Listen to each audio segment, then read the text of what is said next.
نور جہاں معاملات کی سربلندی پر تھی۔ اس نے شہزادہ خرم کو قندھارا کی طرف مارچ کرنے کا حکم دیا، لیکن اس نے انکار کر دیا۔ شہزادہ خرم کے نور جہاں کے حکم کو ماننے سے انکار کے نتیجے میں قندھارا 45 دن کے محاصرے کے بعد فارسیوں کے ہاتھ میں چلا گیا۔ شہزادہ خرم کو خدشہ تھا کہ ان کی غیر موجودگی میں نور جہاں ان کے والد کے خلاف زہر اگلنے کی کوشش کریں گی اور جہانگیر کو اس کے جگہ شہریار کا نام دینے پر راضی کریں گی۔ اس خوف نے شہزادہ خرم کو فارسیوں کے خلاف لڑنے کے بجائے اپنے والد کے خلاف بغاوت پر آمادہ کیا۔ 1622 میں شہزادہ خرم نے ایک فوج کھڑی کی اور اپنے والد اور نور جہاں کے خلاف مارچ کیا۔ مارچ 1623 میں اسے بلوچ پور میں شکست ہوئی۔ بعد میں اس نے مہارانا کرن سنگھ کے ساتھ ادے پور میورہ میں پناہ لی۔ اسے پہلے تلواڑہ کی حویلی میں رکھا گیا اور بعد میں ان کی درخواست پر جگمندر پیلس منتقل کر دیا گیا۔ شہزادہ خرم نے مہارانا کے ساتھ اپنی پگڑی کا تبادلہ کیا اور وہ پگڑی اب بھی پرتاپ میوزیم، ادے پور، آروی سمانی، 1976 میں محفوظ ہے۔ یہ خیال کیا جاتا ہے کہ جگمندر کی بچی کاری کے کام نے انہیں آگرہ کے تاج محل میں بچ کاری کا کام استعمال کرنے کی ترغیب دی۔ نومبر 1623 میں اسے آگرہ اور دکن سے بھگائے جانے کے بعد بنگال صوبہ میں محفوظ پناہ مل گئی۔ اس نے منتنا پور اور بردوان سے ہوتے ہوئے پیش قدمی کی۔ اکبر نگر میں اس نے 20 اپریل 1624 کو بنگال کی اس وقت کے صوبیدار ابراہیم خان فتح جنگ کو شکست دی اور قتل کر دیا۔ وہ ڈھاکے میں داخل ہوا اور تمام ہاتھی، گھوڑے اور 40,000 روپے حکومت کے حوالے کر دیے گئے۔ ایک مختصر قیام کے بعد وہ پھر پٹنہ چلا گیا۔ اگرچہ 1626 میں شہزادے کو اس کی غلطیوں کے لیے معاف کر دیا گیا تھا، لیکن نور جہاں اور اس کے سوتیلے بیٹے کے درمیان کشیدگی سطح کے نیچ بڑھتی رہی۔ 1627 میں جہانگیر کی موت کے بعد وزیر آصف خان، جو طویل عرصے سے شہزادہ خرم کا خاموش حامی تھا، اس نے غیر متوقع طاقت اور عزم کے ساتھ اپنی بہن کے شہزادہ شہریار کو تخت پر بٹھانے کے منصوبے کو روکنے کے لیے کام کیا۔ اس نے نور جہاں کو قید میں ڈال دیا۔ اس نے شہزادہ خرم کے تینوں بیٹوں کا کنٹرول حاصل کر لیا، جو اس کے زیر انتظام تھے۔ آصف خان نے شہزادہ خرم کے تخت نشینی کو یقینی بنانے کے لیے محل کی سازشوں کا بھی انتظام کیا۔ شہزادہ خرم مغل تخت پر ابو المظفر شہاب الدین محمد صاحب القرآن ثانی شاہ جہاں پادشاہ غازی شہاب الدین محمد خرم یا شاہ جہاں کے طور پر کامیاب ہوا۔ اس کا رجال نام مختلف حصوں میں منعکس ہے۔ شہاب الدین، جس کا مطلب ہے ایمان کا ستارہ، صاحب القرآن ثانی، جس کا مطلب ہے مشتری اور زیرہ کے خوشگن کنگش کا دوسرا ریب، شاہ جہاں، جس کا مطلب ہے دنیا کا بادشاہ، اپنی تیموری جڑوں اور اپنے عزائم پر اپنے فخر کی طرف اشارہ کرتا ہے۔ اس کے سیکولر اور مذہبی فرائض کو مزید بیانات نہیں دکھایا۔ وہ خلیفہ پناہی خلافت کی پناہ گاہ بھی تھے، لیکن دل الہی یا زمین پر خدا کا سایہ۔ بطور حکمران اس کا پہلا کام اپنے حریفوں کو پھانسی دینا اور اپنی سوتیلی ماں نور جہاں کو قید کرنا تھا۔ شاہ جہاں کے حکم پر 23 جنوری 1628 کو کئی پھانسیاں دی گئیں اور اس کے بھتیجے داؤد اور گرشپ، شاہ جہاں کے پہلے قتل کیے گئے بھائی، شہزادہ خسرو کے بیٹے اور اس کے کزن تیمور اور اس اوشنگ مرحوم شہزادہ دانیال مرزا کے بیٹے تھے۔ اس سے شاہ جہاں کو بغیر کسی تنازع کے اپنی سلطنت پر حکومت کرنے کا موقع ملا۔ شاہ جہاں کے دور حکومت کے شواہد بتاتے ہیں کہ 1648 میں فوج میں 9,11,400 پیادہ مشقیت اور توپ خانے کے جوان اور 1,85,000 سوار تھے، جن کی کمان شہزادوں اور رئیسوں کے پاس تھی۔ اس کی ثقافتی اور ریاسی ابتدائی اقدامات کو تیموری نشاط ثانیہ کی ایک قسم کے طور پر بیان کیا گیا ہے، جس میں اس نے بنیادی طور پر اپنے آبائی علاقے بیل پر اپنی متعدد ناکام فوجی مہمات کے ذریعے اپنی تیموری ورثے کے ساتھ تاریخی اور سیاسی رشتہ استوار کیا۔ مختلف شکلوں میں شاہ جہاں نے اپنی تیموری پس منظر کو مختص کیا اور اسے اپنی شاہی میراث میں پیوند کیا۔ اس کی دور حکومت میں مارواڑا گھوڑا متعارف کرایا گیا، جو شاہ جہاں کا پسندیدہ بن گیا، اور مختلف مغل توپیں جے گڑھ قلعے میں بڑے پیمانے پر تیار کی گئیں۔ اس کے دور حکومت میں سلطنت ایک بہت بڑی فوجی مشن بن گئی اور امرا اور ان کے دستے تقریباً 4 گنا بڑھ گئے، جیسا کہ ان کے شہریوں سے زیادہ آمدنی کے مطالبات تھے۔ لیکن مالیاتی اور تجارتی شعبوں میں اس کے اقدامات کی وجہ سے یہ عمومی استحکام کا دور تھا۔ انتظامیہ کو مرکزیت حاصل تھی اور عدالتی امور کو منظم کیا گیا تھا۔ مغل سلطنت ان کے دور حکومت میں اعتدال سے پھیلتی رہی، کیونکہ اس کے بیٹوں نے مختلف محاذوں پر بڑی فوجوں کی کمانڈ کی۔ ہندوستان اس وقت فنون دستکاری اور فن تعمیر کا ایک امیر مرکز تھا، اور دنیا کے چند بہترین معمار کاریگر مصور اور مصنف شاہ جہاں کی سلطنت میں مقیم تھے۔ ماہر اقتصادیات انگس میڈسن کے مطابق مغل دور کے ہندوستان کا عالمی مجموعی گھریلو پیداوار GDP میں حصہ 1600 سے بڑھ کر 22.7% سے بڑھ کر 1700 میں 24.4% ہو گیا۔ چین کو پیچھے چھوڑ کر دنیا کا سب سے بڑا ملک بن گیا۔ 3 اہم فیصلوں کی ناکامی کے نتیجے میں دکن، گجرات اور خندیش میں 1630 سے 32 میں قحط پڑا۔ 20 لاکھ بھوک سے مر گئے۔ گروسری نے کتوں کا گوشت بیچا اور آٹے میں پاؤڈر ہڈیاں ملا دیں۔ والدین اپنے بچوں کو کھا گئے۔ کچھ گاؤں مکمل طور پر تباہ ہو گئے۔ ان کی گلیاں انسانی لاشوں سے بھر گئیں۔ تباہی کے جواب میں شاہ جہاں نے قحط کے متاثرین کے لیے لنگر خانے قائم کیے۔ 1632 میں شاہ جہاں نے دولت آباد مہاراشٹر کے قلعے پر قبضہ کر لیا اور احمد نگر کی نظام شاہی سلطنت کے حسین شاہ کو قید کر لیا۔ گولکنڈہ نے 1635 میں اور پھر بیجوا پور میں 1636 میں پیش کیا۔ شاہ جہاں نے اورنگزیب کو دکن کا وائسرائے مقرر کیا، جس میں خندیش، برار، تلنگانہ اور دولت آباد شامل تھے۔ اورنگزیب نے اپنی بادشاہیت کے دوران بنگلانہ پر 1656 میں گولکنڈہ اور پھر 1657 میں بیجاپور کو فتح کیا۔ سکھ بغاوت کی قیادت گرو ہرگوبند نے کی۔ گرو ہرگوبند کی قیادت میں سکھوں کی بغاوت ہوئی اور اس کے بدلے میں شاہ جہاں نے ان کی تباہی کا حکم دیا۔ حالانکہ گرو ہرگوبند صاحب نے امرتاسا کی جنگ، کرتارپور کی لڑائی، روبیلا کی لڑائی، لہرا کی لڑائی میں مغل فوج کو شکست دی۔ شاہ جہاں اور اس کے بیٹوں نے 1638 میں صفویوں سے قندھارا شہر پر قبضہ کر لیا، جس سے فارس کے حکمران عباس دوم کی قیادت میں فارسیوں کی انتقامی کارروائیاں شروع ہوئیں، جنہوں نے 1649 میں اس پر دوبارہ قبضہ کر لیا۔ مغل صوفی جنگ شاہ جہاں نے مغل سلطنت کو درِ خیبر سے آگے غزنہ اور قندھارا تک پھیلایا۔ وسطی ایشیا میں فوجی مہم شاہ جہاں نے 1646 سے 1647 میں وسطی ایشیا پر حملہ کیا۔ شاہ جہاں نے 1637 میں عثمانی دربار میں ایک سفارت خانہ بھیجا۔ میر ظفر کی قیادت میں یہ اگلے سال سلطان مراد چہارم کے پاس پنجاب، جبکہ اس نے بغداد میں ڈیرے ڈالے۔ ظریف نے اس عمدہ تحائف اور ایک خط پیش کیا، جس نے صفویات فارس کے خلاف اتحاد کی حوصلہ افزائی کی۔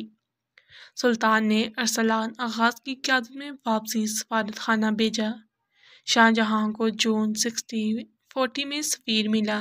انہوں نے شاندار تحائف کا تبادلہ کیا، لیکن شاہ جہاں سلطان مراد کے واپسی کے خط سے ناخوش تھا، جس کا لہجہ اس نے ناگوار پایا۔ سلطان مراد کے جانشین سلطان ابراہیم نے شاہ جہاں کو ایک اور خط بھیجا، جس میں اسے فارسیوں کے خلاف جنگ کرنے کی ترغیب دی گئی، لیکن اس کے جواب کا کوئی ریکارڈ نہیں ہے۔ شاہ جہاں نے 1631 میں بنگال کے مغل وائسرائے قاسم خان کو حکم دیا کہ پرتگالیوں کو پورٹ ہوگلی پر ان کی تجارتی چوکی سے باہر نکال دیں۔ یہ پوسٹ توپوں، جنگی جہازوں، قلعہ بند دیواروں اور جنگ کے دیگر آلات سے لیس تھے۔ اعلیٰ مغل حکام نے پرتگالیوں اور اسمگلنگ کا الزام لگایا اور تجارتی مسابقت کی وجہ سے مغلوں کے زیر کنٹرول سپرتگیم کی بندرگاہ زوال پذیر ہونے لگی۔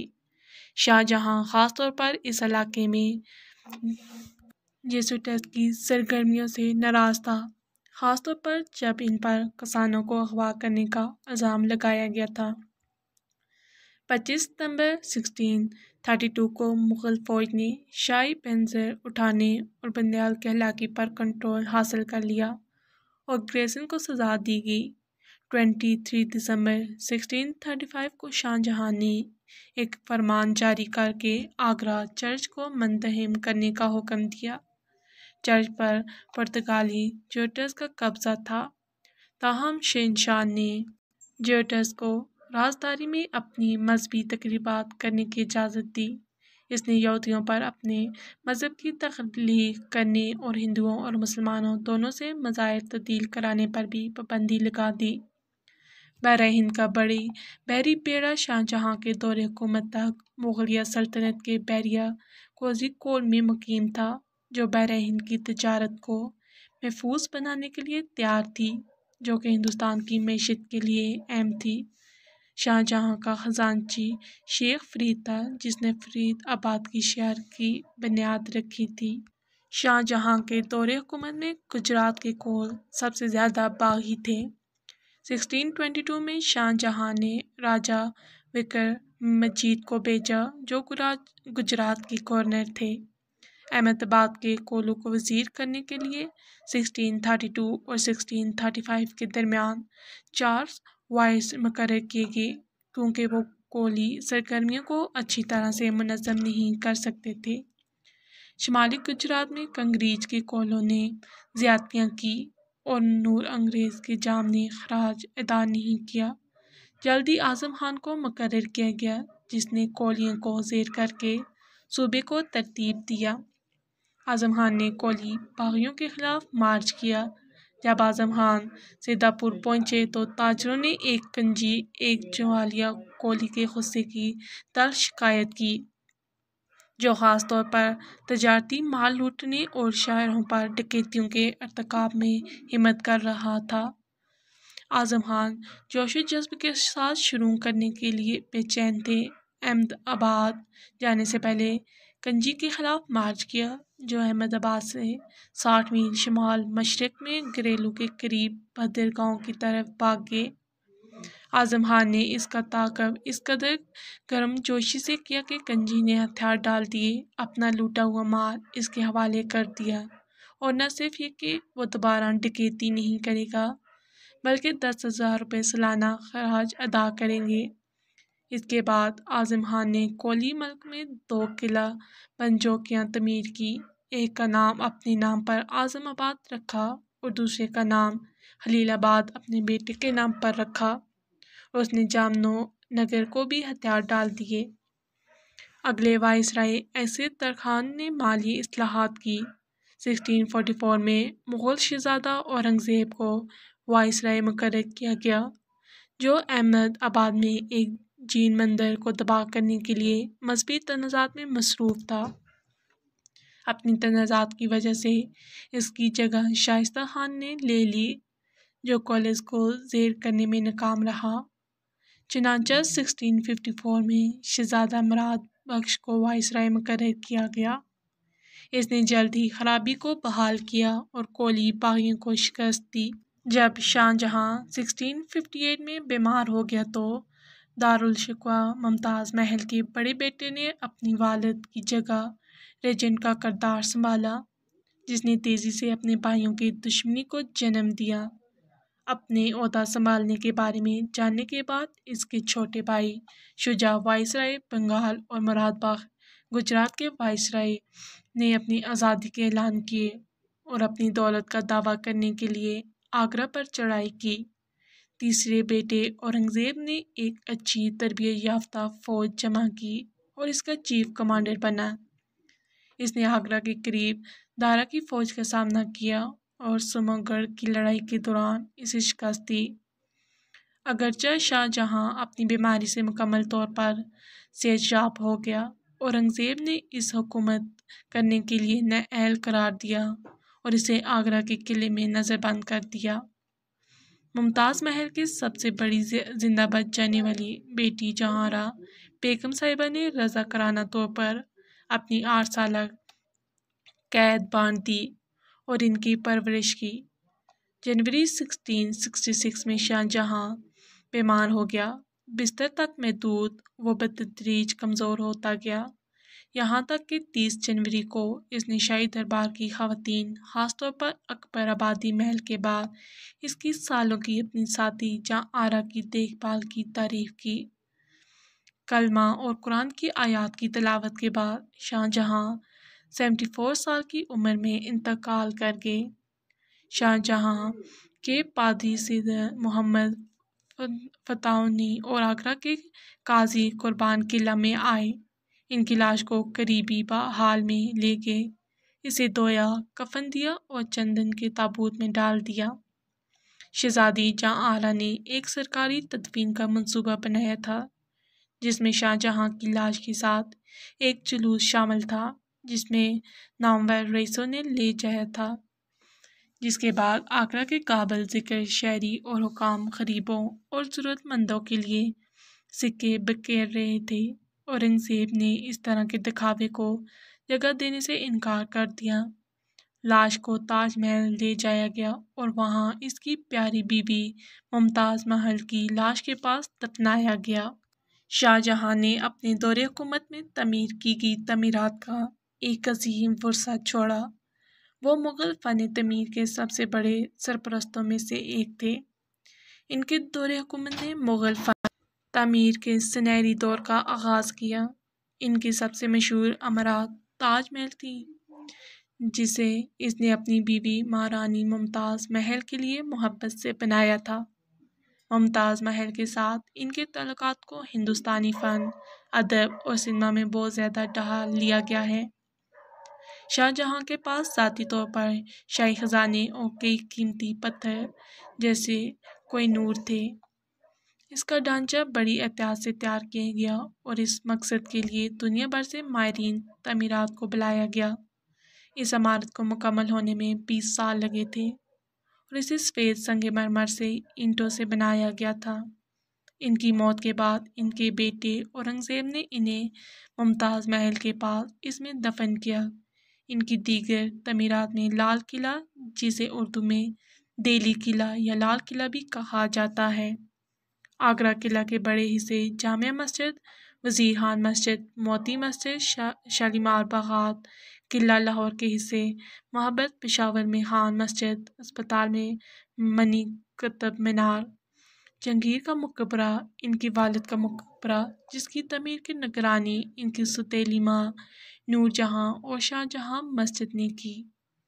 اس کے پاس مور کا تخت طاؤس بھی تھا اور اپنی حکومت کا جشن منانے کے لیے بنایا گیا تھا۔ شاہ جہاں نے اپنے فن تعمیر کے شاہکار پر قرآن کی گہری آیات بھی رکھی تھی۔ پاکستان کے صوبہ سندھ کے شہر ٹھٹھہ میں واقع شاہ جہاں مسجد کراچی سے 100 کلومیٹر 60 میل شاہ جہاں کے دور حکومت میں 1647 میں تعمیر کی گئی تھی۔ یہ مسجد سرخ اینٹوں سے تعمیر کی گئی ہے، جس میں نیلے رنگ کے گلز ٹائلیں ہیں جو شاید سندھ کے کسی اور شہر سے درآمد کی گئی ہیں۔ بالا مسجد میں مجموعی طور پر 93 گنبدیں ہیں اور یہ دنیا کی سب سے بڑی مسجد ہے جس میں اتنی گنبد ہیں۔ اسی خصوصیات کو مد نظر رکھتے ہوئے بنایا گیا ہے۔ گنبد کے ایک سر کے اندر بولنے والے شخص کو دوسرے سرے پر سنا جا سکتا ہے۔ جب تقریباً 100 ڈسیبل سے زیادہ ہو جاتی ہیں۔ یہ 1993 سے یونیسکو کے عالمی ثقافتی ورثے کی فہرست میں شامل ہے۔